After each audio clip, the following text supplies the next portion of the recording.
The war in Ukraine has entered into 43rd day, but there is no end to the hostilities. Russia has been on a relentless bombing spree, intensifying attacks in the country's southern and eastern parts now. Luhansk governor has warned that Russia is building up troops for an offensive that is likely to be coming in the next 3 to 4 days. He's also claiming that Russian forces continue to attack the city of Pawar with rocket launchers and aircraft, due to which evacuation of civilians has been hindered. On Wednesday, Ukraine has warned the residents of eastern Ukraine to evacuate Kharkiv, Lugansk and Donetsk immediately, or they may risk death. Meanwhile, several other regions are still under attacks by the Russian troops. For example, in the suburb of Severodonetsk, residential buildings are facing attacks. Explosions are caught on camera. Chernihiv is in ruins, where shelled buildings, charred vehicles and uprooted trees are painting a devastating picture. Russia, meanwhile, has been further globally isolated over the Bucha massacre. On Thursday, UNGA will be holding a vote in the evening to expel Russia from the Human Rights Council. That comes days after Ukrainian President Zelensky spoke at the UN Security Council, demanding Russia's expulsion. Now, Russia, meanwhile, interestingly, has called these Bucha killings as orchestrated by Ukraine to derail the peace talks.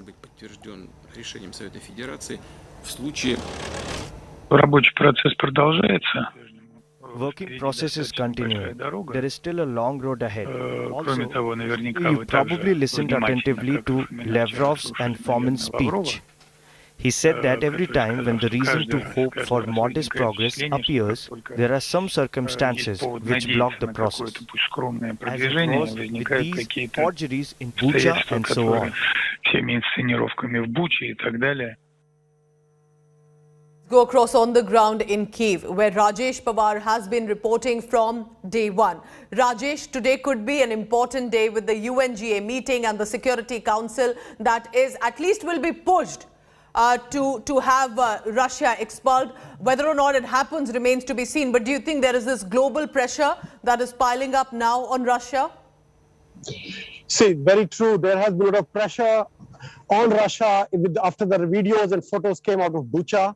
But let me also tell you, it's not just America, it's not just Russia whom they want out. They also want China and Pakistan out of this United Nations Human Rights Commission. And how the world is going to vote today evening will be very interesting to see, especially the stand of India in this whole regard.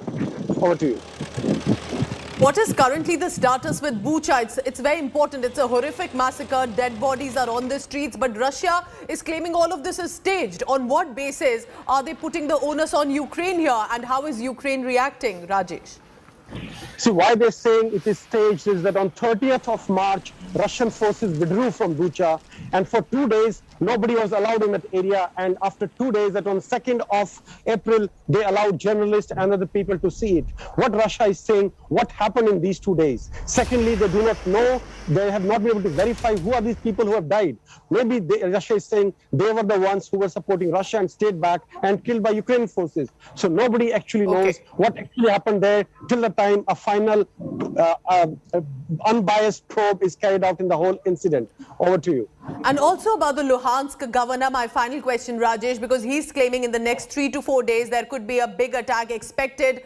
With what reference is he saying? Because now it's about eastern and southern parts on one side and other where apparently a de-escalation is taking place. Very much. See, Ukraine has been expecting this attack for a long time now, ever since the Russian forces left the outskirts of Kyiv. These forces, Ukraine is saying, moved to Belarus and from Belarus towards east of Russia to fight in Donbass. And that is where they are expecting this attack to intensify in coming days. If I may ask you here, Rajesh, because we talk of war, we talk of these images, but we also must remember the human cost of war. 43 days on. And we're talking about families destroyed. We're talking about teenagers who are now standing with the toy guns to support the Ukrainian army. What is the impact that has happened? Please tell us about on the families, on children. There must be so much anxiety and fear among parents who have children. You don't know the next day if they'll be alive or not. Very true. Like any war, this war is also a human tragedy. A lot of families have been separated. Let me tell you, as per the Ukrainian law now, men between 16 to 60 cannot leave Ukraine. They have to stay inside Ukraine, and children and families have to leave. They have gone towards for safety outside Ukraine. Almost more than 4 million Ukrainians have become refugees now in neighboring countries, and a lot of them have been internally displaced. This is a human tragedy in true sense, which has unfolded in this part of the world in last almost 40 days now, and likely to continue as we do not see any chances of diplomacy succeeding in next few days. Over to you. Rajesh, what is the mood on the ground? What are Ukrainian citizens telling you? Because, of course, Zelensky has become a poster boy of patriotism, for fighting back for as long as possible. On the ground, how is the sentiment 43 days on? Look, there is no doubt all Ukrainian people have rallied behind Zelensky in this time of war, and truly so. He's also the commander-in-chief of the Ukrainian forces, and they have rallied behind him, shown a lot of spirit and patriotism. And as far as Kyiv is concerned, life seems to be coming back to normal here. Things have started functioning the way they were before the war. Not exactly the same, but almost a lot of people in the streets now. Most of the shops are opening up. Cafes, restaurants are opening up. Public transport is working now. So things on ground are normal. A lot of people are coming back who had left the city in the earlier days of the war. And of course, they're returning to debris. They are returning to destroyed playgrounds and buildings. It will be a massive effort to rebuild. No. Not in Kyiv. Not in Kyiv. Okay. Not in Kyiv. Look, the cities like Mariupol or Sumy, which witnessed heavy destruction. Kyiv was spared by the Russian forces. There were very few blocks, residential blocks, which were hit. Civil infrastructure is almost intact in the city. So here people are coming back to a normal life the way they left it before the war. That's an important clarification. So you're specifically referring to Kyiv, where people are returning, and glad to hear that. Thank you so much, Rajesh. Pawar, stay safe, and I'll come back to you in just a short while. Meanwhile, remember, what is Russia up to? Russia continues to step up the offensive on Ukraine. The de-escalation by Russia is in some parts, which is the central and western parts of Ukraine. But as ground reports are emerging, on the other side, there is a corresponding escalation, which is in the southern and eastern parts of Ukraine, which means attacks are being mounted from land and from Black Sea. And this is being called as phase 2 of the military operations. This is big, remember, because with Russia intensifying attacks, taking out even the deadliest weapons from its arsenal, could this be a signal that it's escalation 2.0 in the next few days? Take a look at this report.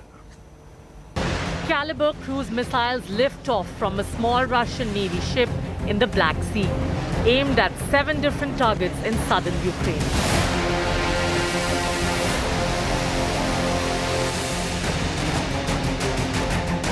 A Russian Su-35 air superiority fighter taking off and conducting a strike mission on an undisclosed target inside Ukraine. A Russian anti-air system launching and hitting what is claimed to be a Ukrainian Bayraktar drone, an unmanned system that has been giving hell to Russian vehicles in the weeks gone by. And these latest images of Russian Onyx supersonic cruise missile being launched at Ukrainian targets in the eastern part of the country. The de-escalation by Russia in the central and western parts of Ukraine are being matched with corresponding escalation in the southern and eastern parts of the country, borne out by an unending stream of footage of the targeted attacks. The domination of eastern Ukraine will require sustained escalation in this part of the country. And that's what we are witnessing as we travel through the Donbas region. The Russian forces are regrouping with attacks from land and from sea. The southern part has become the prime target in the second phase of war. In the airspace above Ukraine, Russia continues to be challenged formidably by Ukraine's weapons. This is a Russian Su-35 air superiority fighter that was shot down using NATO weaponry earlier this week. The pilot now in Ukrainian captivity. But could Russia be planning to deploy its stealth fighter, the Su-57, to conduct strike missions in Ukraine? The Su-57 is a 5th-generation fighter built to remain barely visible to radar and other sensors, and could trump Ukraine's air defenses, or at least make life more difficult for them. A citizen's video in the early days of the war was believed to be Su-57 on a test bombing mission over the city of Zhytomyr, west of Kyiv. though this advanced aircraft type definitely hasn't been deployed in any real numbers.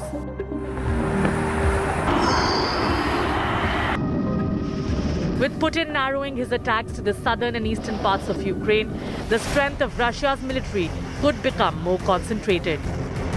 With thousands of square kilometers of Ukraine already laid to waste, could what come next be Putin's most decisive escalation? With Mausami Singh in southern Ukraine and Geeta Mohan in eastern Ukraine, Bureau Report, India Today. The war is not just about the soldiers, it is also about families and children. While there are parents who are fighting for their motherland at the war front, some teenagers and children are also standing by them. And this, it appears, an attempt to help the Ukrainian army. For example, in Odessa, some teenagers have created a check post. They are guarding it with their toy guns. The teenagers say they also want to help the Ukrainian army. My colleague Mausami Singh is in the war zone. She's getting us this report from Odessa.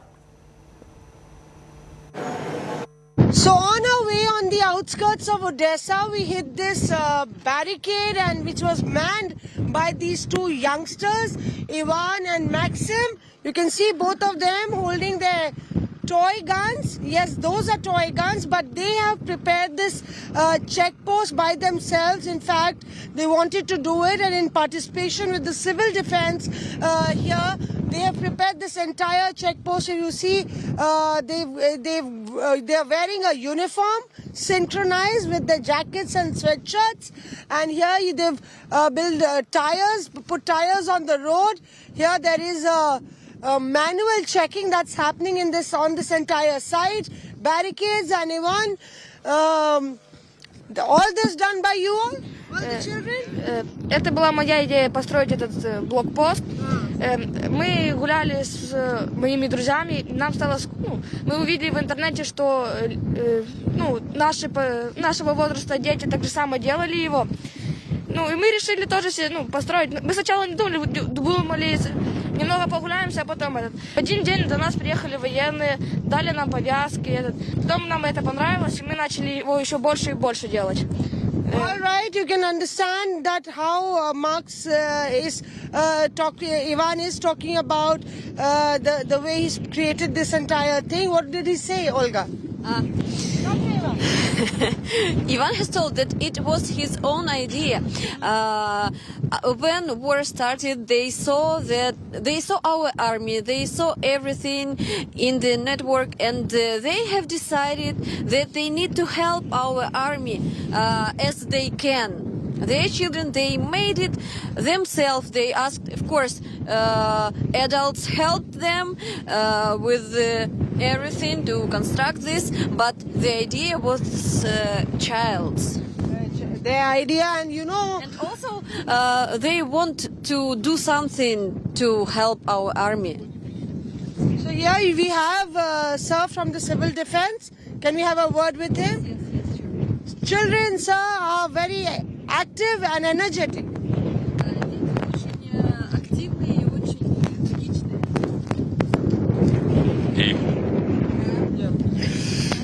Тогда я скажу то, что хорошо.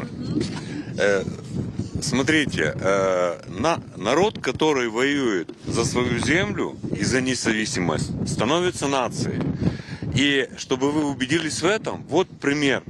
То есть у нас Украина многонациональное государство. Украинцы, россияне, русские, оружие. Да, и они с утра идут в школу, учатся, потом приходят сюда. Importantly, a big message. Olga, what did sir say? He said that people in Ukraine, before this war, there were a lot of nationalities who lived in Ukraine in peace. But when war starts, all these people of different nationalities, in Odessa region there are more than 200 nationalities, different nationalities, and they became one nation, yes. People gathered together. They are ready to help each other. They are ready to protect our earth. Because People want to be independent. Ukraine wants to be an independent country. It was before Russian aggression. And even these children, they understand that this is important. It's like a game for them. Yes, it's like a game, but they love their homeland. Ukrainians love their homeland very hard, very strong, and are ready to protect it. And they are not soldiers. I will tell once more that it's like a game, but they love their earth, and they want to defend it in their own power. They are not taking guns, but they are doing what they can do. And so it's a message, yes. And he knew about this checkpoint when he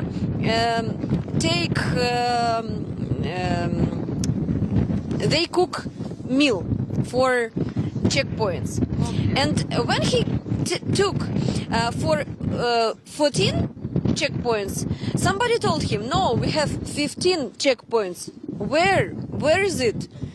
And when he came, he saw that this is children's checkpoint. Children's checkpoint. Children's checkpoint, yes.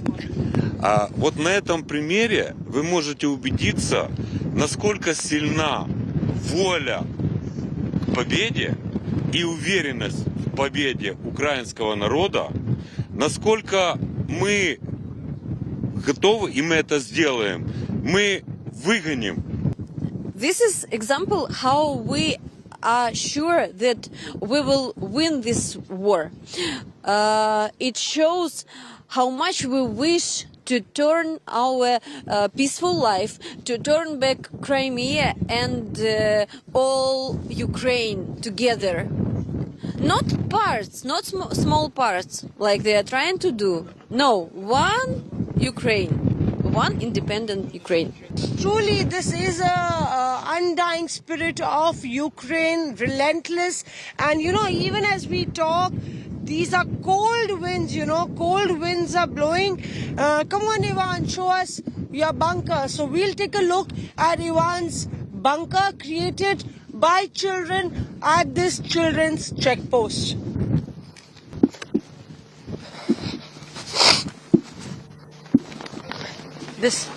We are in this bunker that has been created by Ivan and Maxim, and this is no child's play because these children are a part of the civil defense team, and that's why you can see that bunkers like these are a common scene in the suburbs and outskirts of the city. These bunkers have been prepared by Ivan, Maxim and his family members. You can see tires here, sacks here. In this medicine kit has been kept with all the necessary medicines.